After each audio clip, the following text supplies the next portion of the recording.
illness has killed nearly 3,000 people worldwide. And the 2 Florida cases, both in the Tampa area, were confirmed today.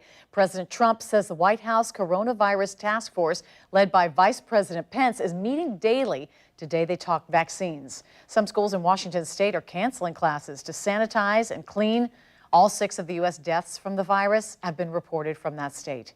And locally, Minute clinics are taking no chances when it comes to patients complaining about symptoms associated with coronavirus because those symptoms are identical to flu symptoms. News 4 Jax has you covered from all angles on the coronavirus, beginning with News 4 Jax reporter Eric Avanier live from outside Jacksonville Care Spot, where employees are taking extra precautions. Eric? Yes, several hours ago, I walked inside this care spot, which is located right off of Hendricks Boulevard. And of course, the goal was to talk with the manager to get more information about their coronavirus protocol. Now, while I was inside, I could not help when I was standing right there, but notice that all the nurses and the doctor back there, they were all wearing masks. While we didn't get to talk to the manager in charge of all the care spot facilities in Jacksonville, we did notice this sign at the front desk warning patients to immediately tell staff if they have been to China or have been in close contact with a confirmed coronavirus patient.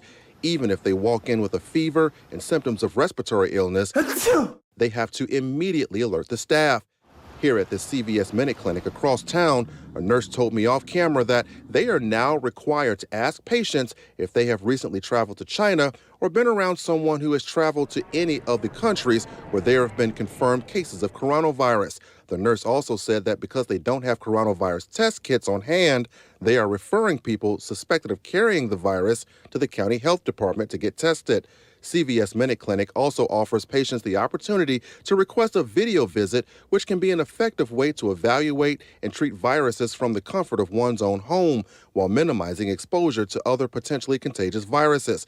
Even at this kiosk where patients sign in, they are strongly urged to use available hand sanitizers after they have used the computer touchscreen. People out and about are also taking precautions. 2 weeks ago, Alice Schwans gave birth to her daughter, Anastasia, who at 2 weeks old is too young to have a developed immune system.